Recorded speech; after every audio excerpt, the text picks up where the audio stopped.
Kegiatan ini dihadiri oleh Wakil Bupati Pali, anggota DPRD Provinsi, Ketua dan Wakil Ketua DPRD Pali, Sekretaris Daerah Pali, Kepala OPD dan tamu undangan.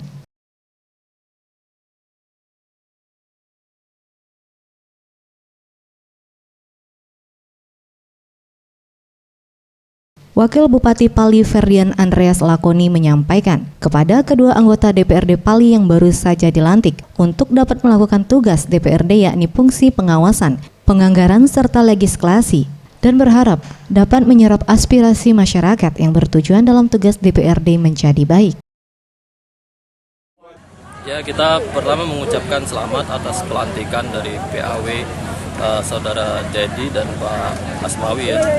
Nah, kita berharap beliau berdua bisa bergabung di DPRD, menyamakan kinerja dengan DPRD Kabupaten Pali, mampu menyerap aspirasi masyarakat sehingga kinerja DPRD akan lebih baik lagi ke depannya.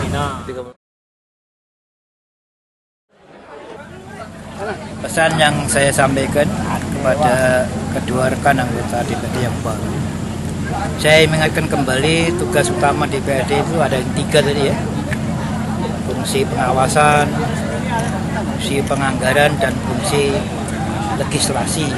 Itu yang perlu kita ingatkan. Kemudian juga kepada rekan kedua anggota yang baru, kan tugas DPRD ini di ujung-ujungnya bukan tambah ringan. Satu sisi kan permintaan masyarakat nambah terus, ya tuntutan ya untuk maju, bukan untuk apa. Kita sadar semua itu harus kita tangkap aspirasinya. Sisi lain begitu banyak yang harus rambu-rambu, ya harus kita hindari, jangan sampai melanggar rambu-rambu.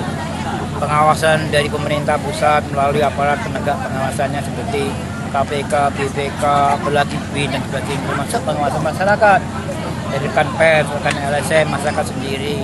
Ini perlu kebijakan lah, pengaturan waktu dan sebagainya. Sementara itu, anggota DPRD Pali yang baru saja dilantik mengatakan akan menjalankan fungsi serta tugas yang telah dimandatkan dengan sebaik-baiknya.